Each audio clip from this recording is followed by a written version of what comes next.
valuable insights gained from years of frontline experience. So please, in our signature East Midlands style, put your hands together and make woohooing noises for Dave James.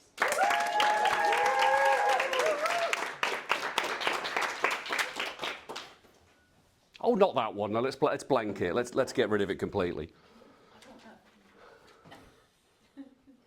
Perfect. There we go. Hello, everyone. How you doing? Okay. Things you don't know about me. I ran my own podiatry business for 8 years. So podiatry, if you don't know, is feet and legs. It's not working with children. I have 3 of my own. They don't like me. I could not work with anyone else's.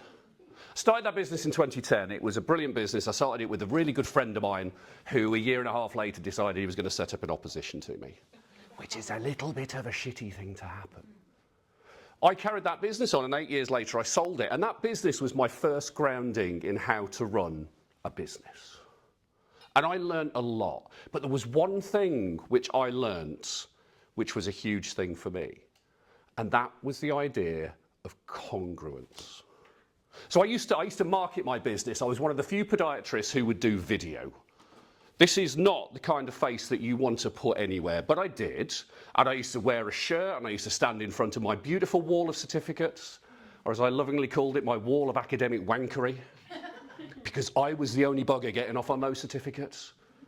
And when no one was in clinic, I hasten to add. And I would stand there and I would talk about all these beautiful things that I could help people with my master's degree, and I could solve all of your foot problems.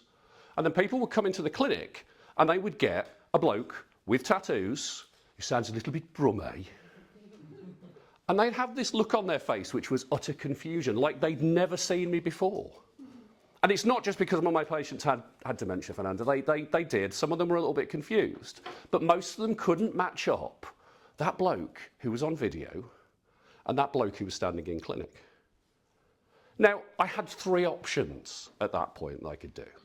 I could leave it. I could do nothing. I could just say, sod it, I'm going to leave it as it is. I'm going to take that little bit of discomfort when they come in the room.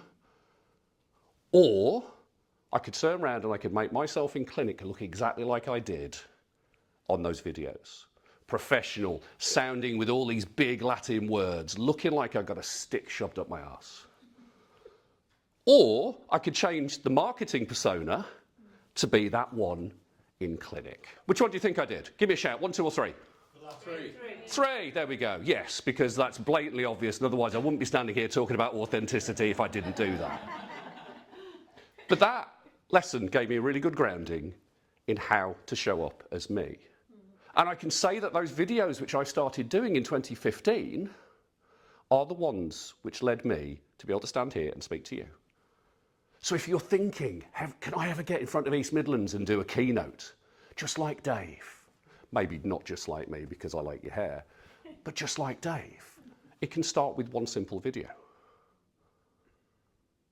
It's very simple to do. Now, when Katie very kindly asked me to come along to East Midlands, thank you so much for your first outing as regional president for East Midlands, officially the second best region in the Midlands. Is that right? No, I know. This is actually one of my favourite. What's this? I did this at Yorkshire, and they were like, never upset people in Yorkshire. Never upset people in East Midlands. But you asked me to deconstruct what it was that I did when it came to my speaking. And I went, get them to speak. I don't do anything. And then when I stopped being a bit of a dickhead, I realised that actually there were some things which I did which could actually help you. And that's why I'm here tonight. And with your permission, I'd like to share those with you. Would that be okay? To share you the secrets of being Dave. And how you can connect with an audience. No, not those ones. How you can connect with an audience, how you can get trust, how you can make impact. Because that's what we want to do as speakers, yeah? Who wants more of that? Yeah. Yay! Brilliant. So, this stuff is really important to me. And it's really important to me for one very particular reason. I don't think that we need any more motivational and inspirational speakers. We do not need more people who have climbed Everest in their underpants, again, telling us that they have done it so we can do it as well. Because I can tell you now that I am not climbing Everest in my underpants. Simon Rabel talked about this at the conference last year. He talked about these big stories where we feel so disconnected to them. We do not need any more motivational speakers. And I know there's an irony that we're in a room called motivation. We need more speakers who can help us to transform. Because when you hear a motivational speaker speak or an inspirational speaker talk to you on stage, we do need that a little bit. Because that's the spark, that's the bit which ignites us and gets us moving. But I can guarantee 45 seconds after you've left the room, all you have is a quote, a Canva template, and something you can stick on Instagram, and then people can go, insightful, or good share, or, ooh, I'll change my life. And nobody does. We need more transformational speakers. People who show up as themselves, who get down in the nitty-gritty and take you all on a little journey from a little bit of pain to maybe a little less pain. That is what I believe. Now, I could be wrong. And I also realised there's an irony when I was looking at this that people are asking for speakers to be motivational. This is the top thing which they ask for. If you go to any speaker agency, what do you want? We want motivational speakers. And here I'm telling you that we need more transformational speakers. It's a really difficult place to be. But we need more of that stuff. Now, I'm going to share with you 3 things tonight. I'm not going to tell you what all 3 are at the beginning. I'm going to tell you them one at a time so I don't spoil it for you. Are we ready for the first one? Yes. Are you sure? Yeah. Oh yeah. Oh yeah, hell yes. Oh, so that's far too motivational, isn't it? So I'm going to have to take a moment just to get ready for this first one. Oh, just bear with me. It's what always makes me feel a little bit unwell, which is why I've not had a brownie. The first thing is authenticity. I'm sorry it's the most used word of 2023. Everyone was using it. 2024, they started talking about personal brands. Sorry, Fernanda, I don't know what they're going to talk about in 2025. People talk about authenticity like it is something which is dead easy. Just be yourself, Donna. Just be yourself. How difficult is that? It's really hard. Just be yourself. They say it like it's something you just pluck out of the air and just do it. It's really bloody difficult because most people do not spend the time to work out who they are. Now, we have lost our resident expert on behaviour. She has gone, and that's fine. Everyone knew she'd left because she told everyone she went. We need to spend the time to understand who we are. Authenticity is essentially, it's marrying up all that inner stuff with how you express it to the world. And we know it's contextual. We know that it changes over time. We know that it depends how much you are integrated into society and how much you're part of society. Your authentic state, and I'm going to look at you, and I always have to be careful when I look at, your authentic state might be being naked all the time. Which is brilliant, unless you're in the chiller aisle at Sainsbury's. It's contextual, it changes over time. But just that phrase, just be yourself. If we want to go down the route of Buddhist philosophy, and obviously with these tattoos I do lean in that direction just a little bit, Buddhists believe in non-duality. There is no self. So if you're trying to find yourself, you're screwed because it doesn't exist. But, David, we're not ready to go there yet, are we? Not yet. No. We're going to go in a different direction. I'm Dave as well. You're Dave as well. Dave, pleased to meet you, Dave. How you doing? We met before, didn't we? Yeah. Well, you were David, you see, introduced as David. Sort of good quality. Actually, just talk amongst yourselves. Do you know what David means? Son of God? It might be, I don't know. I mean, if you are, I've got a few changes to make. It's actually a Hebrew name. It means beloved. There we go. You've been educated. Look at that.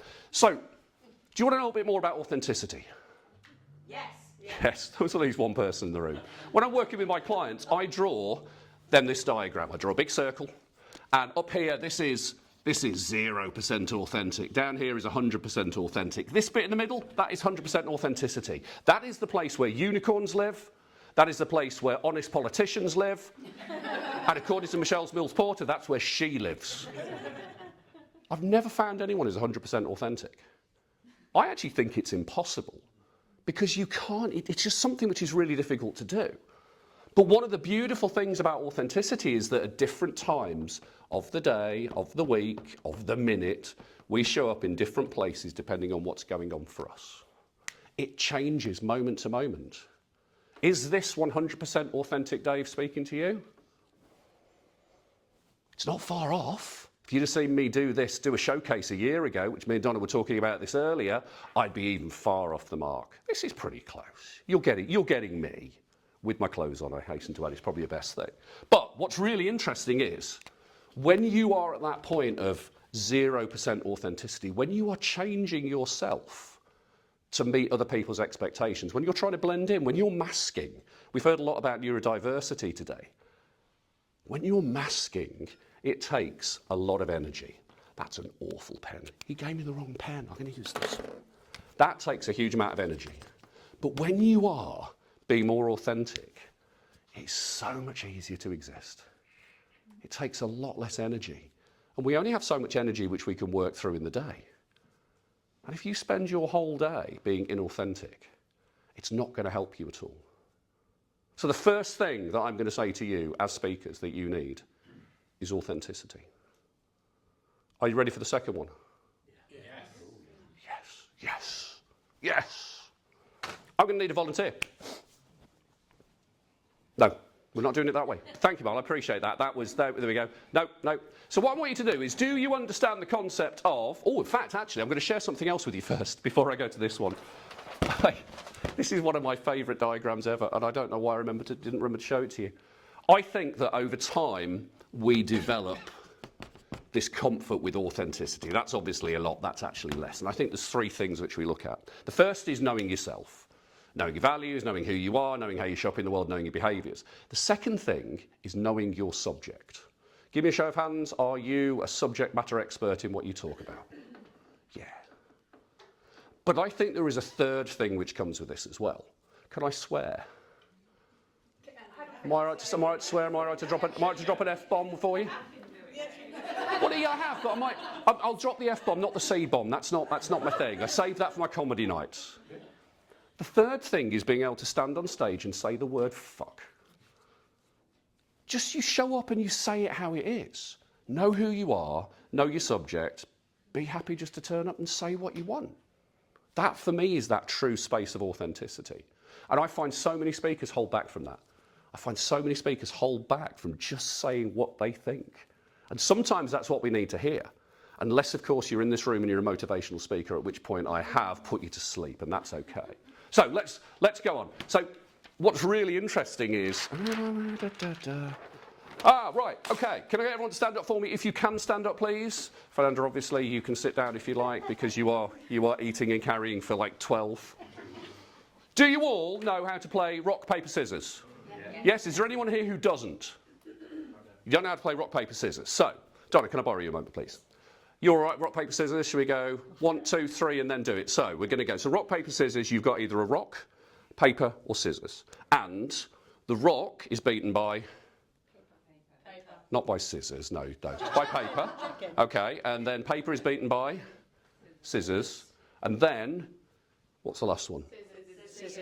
Scissors beaten by rock, so that would win. So we'll show you around. So you go 1, 2, 3 and then do it. Oh, that's a draw. Okay, we carry on again. Oh!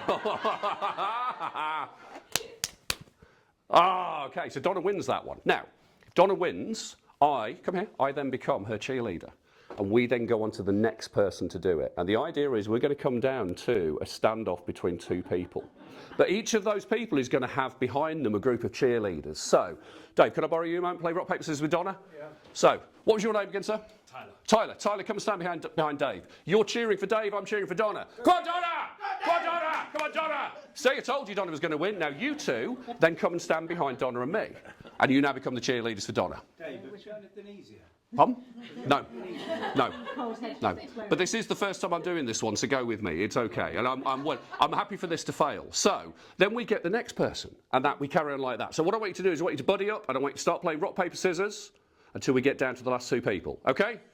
Go for it. Let's see how this works. Go for it now. Go on. Yeah. Hang on. You lost. Just do one. So you lost. You're now her cheerleader. You now have to go around and find someone else who's won. So there we go. So safe. Okay. So come on, cheer people on. One, two, boom. Oh, 1, 2. Yep. Okay. So, you win again. All right, you two behind here. Okay.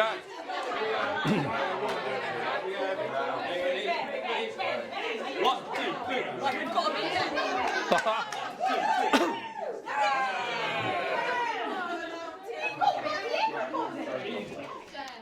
Right, look at this.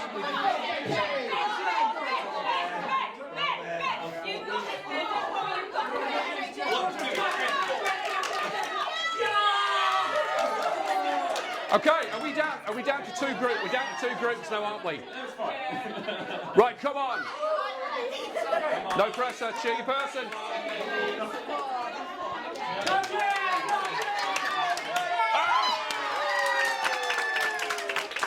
Jen, and you put your hand up to volunteer anyway, didn't you? So, Jen, I'm not going to use you just yet, but round of applause for everyone. Cool. Come and have yourselves a seat.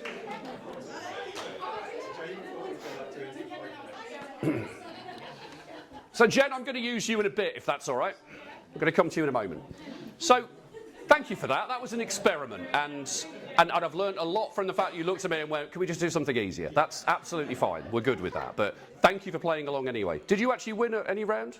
3, apparently. 3, there you go. So you're a natural. A rock, paper, scissors aficionado. Can you give me a shout about 10 minutes before the end? Would that be all right? Thank you, because I didn't start my timer, because I'm obviously not a professional speaker. So, you ready to hear the second thing? Yes. We're going to get sniggers at the back with this one. The second thing is width. Ben, I'm watching you. Yeah, snigger. And I'm talking about width in a very particular way. We all, as speakers, have a past, yeah? We all have things which have happened to us in the past which we probably don't talk about now. There'll be subjects which you speak about on stage which are nothing to do with all of these stories you've got in the past. I was an A&E nurse many years ago. Katie alluded to that when she introduced me. And when I tell people that I used to work in A&E as a nurse, there's usually 3 things which happen. First thing is they look at me in disbelief. They can't imagine me as a nurse. The second thing is they wonder what I look like in a nurse's uniform. I'm picking on you for them. I always pick on someone in the audience. Usually it's you, Mal, but Mal does want to know what I look like in a nurse's uniform. And the third thing is they ask me a specific question. What is the weirdest thing you've pulled out of someone's bottom? When I was speaking at SBS last year, I, for the first time, brought in all of that experience from nursing at A&E to a speaking experience and speaking business. Because for the longest time, I hadn't thought that was relevant. That was just something I did, but now I do something completely different. Now I'd gone through the nursing to the podiatry to the teaching and the coaching and the research, all of those things. That was something distant in the past, which I did when I had a bit more hair. But that stuff is really relevant. And I know for you here, there are going to be things which you are not speaking about in the work that you do. Mark's got his pen out to write something down because he's just thought of something which he doesn't talk about. There will be things in the past which we do not talk about. And I remember thinking that my whole career was a bit like this line, that every time I got to the pinnacle of a job and started something new, woo, back down to the bottom. And I didn't. And it took me ages to realise this, many, many years, that everything that I had done over the years became a thing to build upon. Starting that video, that first video in 2015. And that first video is still online on my Facebook business page for my podiatry business. I'm in Cannon Hill Park in Birmingham, and I'm there with a selfie stick. And I promised myself I'd never buy a selfie stick. In fact, I said, if I bought a selfie stick, I'd beat myself to death with it. You can tell that I lied about that one. And I'm there with my then 5-year-old, who's now 14, and I'm going, all right, I'm Dave, I'm a podiatrist, I'm going to do more videos for you. I'm going to tell you all about foot problems. I'm out here in Cannon Hill Park with my little lad Ethan. Showed him Ethan, he's like, hello. Because he was young and his voice hadn't broken and his balls were in the right place. It was that first video which started me moving up this ladder to get towards where I am now. Everything you do builds on the next and builds on the next and builds on the next. So that's the first part of width. That's the bit in the past. The second part of width is, what is it you are doing now? What is it you're doing to widen the sphere of your speaking business, of your other businesses? What is it that you are leaning into which gives you a unique perspective on the world? I decided about 3 years ago that I was going to do stand-up comedy. Because I was intrigued. I was intrigued as to whether I think I'm pretty funny. You've laughed at some of the right times tonight. Most of it you haven't. That's okay. And I wondered whether I could take that little funny bone and I could intentionally make people laugh. And the thing is, yeah, most of the time, but I can tell you now that I have died on stage as a stand-up comic. I have said things which I can tell you now are absolutely hilarious. They are the most intelligent humour ever, and the crowd, nothing. But then I can just pull a funny face and they howl. Exactly. Yeah, thanks, Alison. There we go, that's just proved my point, hasn't it? Are you okay there? Do you need a moment? Just tickled you. No, that's later in the presentation. Yeah, that's Ben. But going into stand-up what was that? I meant your arms.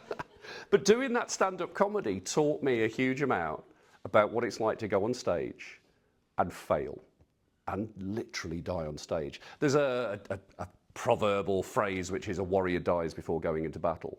A stand-up comic dies on stage quite often. I then thought I'd have a go at improv. Improv is a different beast. Stand-up comedy, you're trying to be funny. Improv, you're just being normal. And then, if you want the ultimate, you go down the route of being a clown. I did a 5-day clowning workshop last year. Oh my God. I have no idea what happened in those 5 days. But I know that it changed me in many ways. In fact, Katie, we've talked about this. She's still, yeah. Got the photos. You got the photos? Not those ones. But clowning teaches you a huge amount about yourself and what it is to fail. It is an amazing experience. But there'll all be something which you are not doing, which you could do to widen that experience of the speaking that you do. Something you can bring in which changes your view. Something which helps you stand out from everyone else. That width in the past of your stories, which you're probably ignoring, is absolute gold. Honour that. The width that you have now is something really cool to lean into. Jen, can I borrow you? Come and stand up. Round of applause for Jen, please.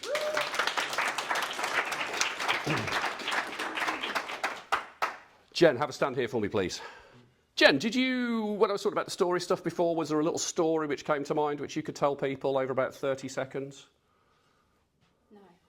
Do you mean the topic or a story? We can do whatever, what works. I mean, what can you talk about for 30 seconds, which might be serious, it might be something which you want to share? Yeah, go for it. When I was 15, I used to cry myself to sleep every single night. And the reason I cried myself to sleep was because I hated who I was. I was being bullied at school, and every single day I spent the day being told how awful I was at everything. I was two-faced and I was too nice. I was lots of different things. And actually, that was 26 years ago yesterday, and it's taken me that long to find a part of myself to be able to be authentic.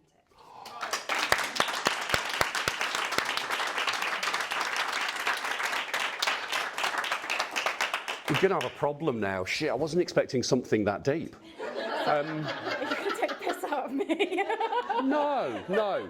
So, this is a problem. I watched a stand-up comic at the Glee Club the other day who was taking the piss out of someone with a disability, and he was just like, "This is how you don't do it." I'm going to do something. Can you trust me on this one? Mm-hmm. This could go very badly wrong, and it's been nice knowing you all. You've been wonderful, and we will be looking for a regional president for Birmingham if anyone is interested in about the next 30 seconds. Okay, I want you to tell a story, but I want you to tell a story with that on. Okay. It doesn't have to be the same story. Please God, not the same story. You can see why I'm nervous now, can't you? When I was 18, I went to drama school because I wanted to be an actress on the West End stage. And I thought that I was going to be the best thing since sliced bread, and here I am.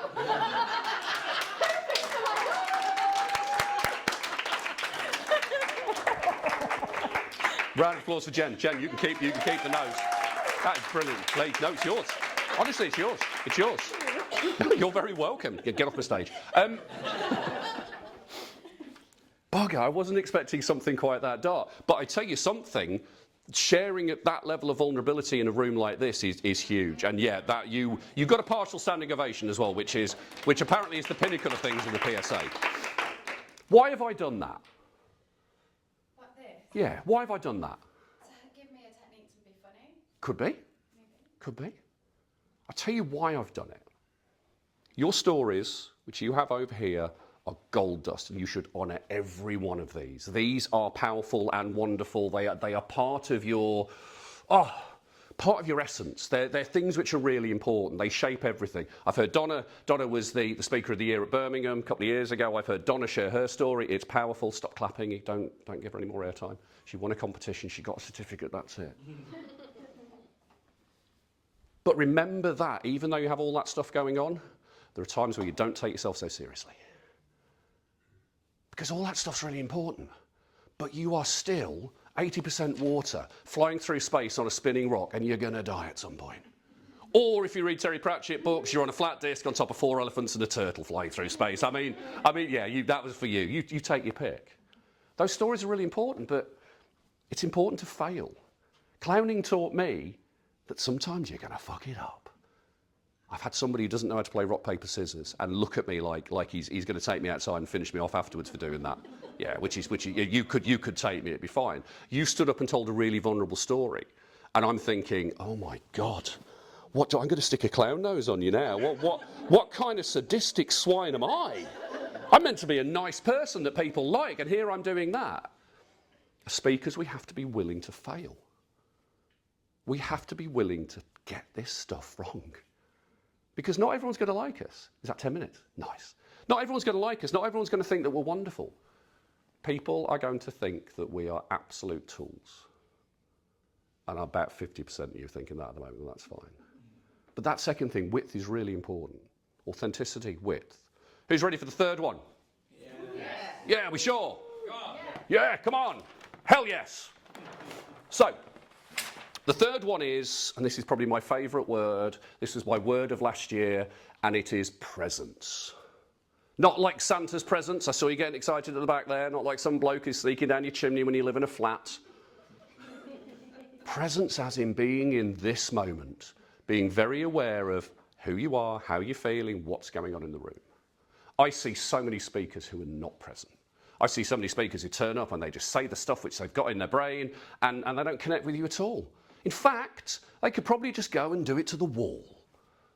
They could just talk to the wall for ages and nothing would happen. They are not present with their audience. And the thing is that audiences are clever. You buggers can smell when someone's being unauthentic. You know when that conscious stuff that you see, the fonts that they've got on the screen at the back, the beautiful colours, the lovely shirt. It's a nice shirt, isn't it? I love the colour of this shirt. It's like the same colour as Kay Korsh wore at Birmingham the other day, but it's not the same shirt because that would be creepy.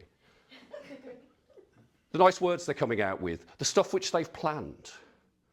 That conscious stuff, when it doesn't match the unconscious stuff underneath, we get that incongruence we had when I had my clinic. And you know it. And even if you can't put your finger on it, you feel it. You know when it's there. And I can't click my fingers really well, but you switch off and you're gone. And that beautiful message that we're going to share, poof, it's gone. That's one Instagram quote that you cannot ever put on again. Being present is one of the most beautiful things that you can offer your audience. And there's a model which I share with my speaker coaching clients by my favourite ever speaker coach crush, Patsy Rodenberg. Has anyone heard of Patsy Rodenberg? I tell you something, you need to look at Patsy Rodenberg stuff. She talks about 3 circles of energy. Guess what they're called? A, B and C. Who said A, B and C? Nice. No, you're close. It's actually first, second and third. First is when somebody walks in the room and they stand there and go, I am here. Can you feel the oxygen being sucked out the room? You are here to serve me, audience. You are here to buy my shit. You will buy everything which I tell you. You will believe me. You will not challenge me at any point. I'm sorry if I've woken the baby up. They're the people who are very salesy and very much in your face. They are the Tony Robbins of this world. They're clapping like it's going out of fashion. They're telling you at the back that if you're not standing up and shouting, hell yes, you don't want it enough. Stop laughing down here. You know when that energy exists. It's very obvious. First circle is really interesting. Third circle. Third circle that's the energy of the past. It's those people who just kind of sneak back and go quiet. It's those ones who are out of the way. I spent a lot of time being angry in my life. A lot of time being angry in my life. And when Dan, who did the clowning, he asks you to express joy in a very first circle way. And then he wants you to express anger and intimidation. And he told me that I couldn't do it again because I did it so well it scared him. Clowns, eh? I went to that third circle when I'd been angry and I'd broken something. And I was angry for many years, and that's another story, and I've got a keynote where I talk about that. But I used to go to the third circle because I was scared that it was going to happen again. I was very subdued. I was very just away. I didn't notice anything. And you see people doing that. You see speakers who go to that third circle space. And it can be very powerful. But it can also be very unnerving. It can also stop trust. But there is something beautiful in the middle. And that is the second circle. Oh, I love the second circle. The second circle is this beautiful place of intimacy and connection and presence and trust and vulnerability. You went to the second circle when you spoke about your stuff. Because you felt that and we felt it. You connected with the audience. That second circle is when we get close to people and we connect with an audience. And the best thing about second circle is it's intentional. Because you can go into third circle and play it a bit loud. Or you can go to first circle and go just a little bit more subdued. But you're doing it with intention, not because that's the only thing you can do. As a model for speakers, if you're not looking at this, please do, and I will gladly share. There's only a couple of videos online which really cover it, but my God, it's changed the way that I speak, even in the short time that I've been speaking professionally. It's an amazing model. But as we come close to the end, about 5 minutes roughly, bang on, look at that. Professional speaker, huh? I am going to talk to you about those three things. Now, those three things, authenticity, width, and presence, individually are beautiful things.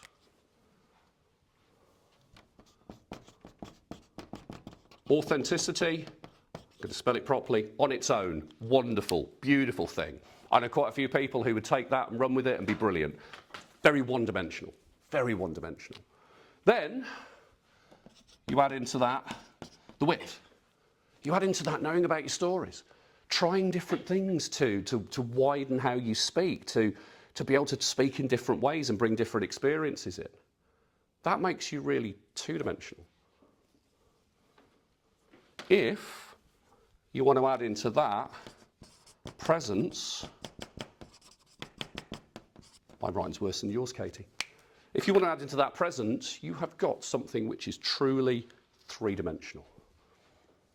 And I think the best expression of a three-dimensional shape is a box. Because when you are with an audience, you are bringing them to you and putting them into a container where you are going to share the best of you with them. I'm going to say this, Katie, I'm going to apologise for this. This is where you can hold space. Oh, I hate that phrase, but I can't think of anything better.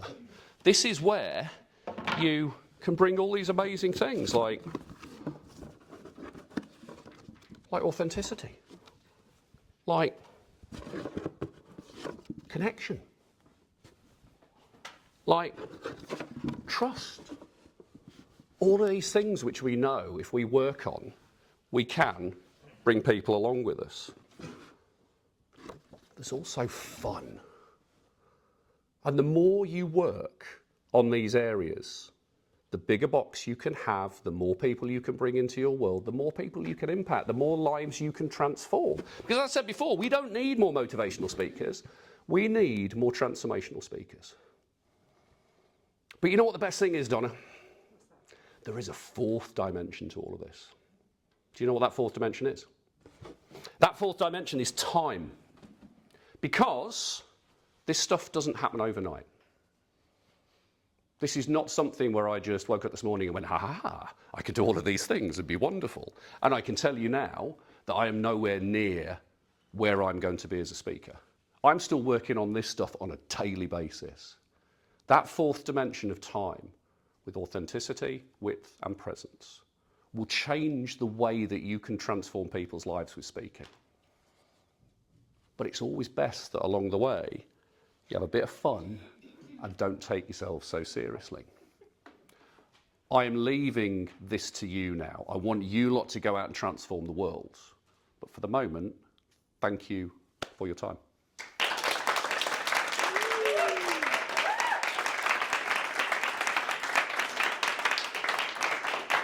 I have noses, maybe not enough to go round, but if you want a nose, you can have some. Thank you. Very well, go for straighten it. Anyone like a nose? Sorry. Do you want, shall I I'll put the noses at the, go on, there we go, you have one there. I'm going to put them at the front. No, oh go on, you pass them round, look at that, right.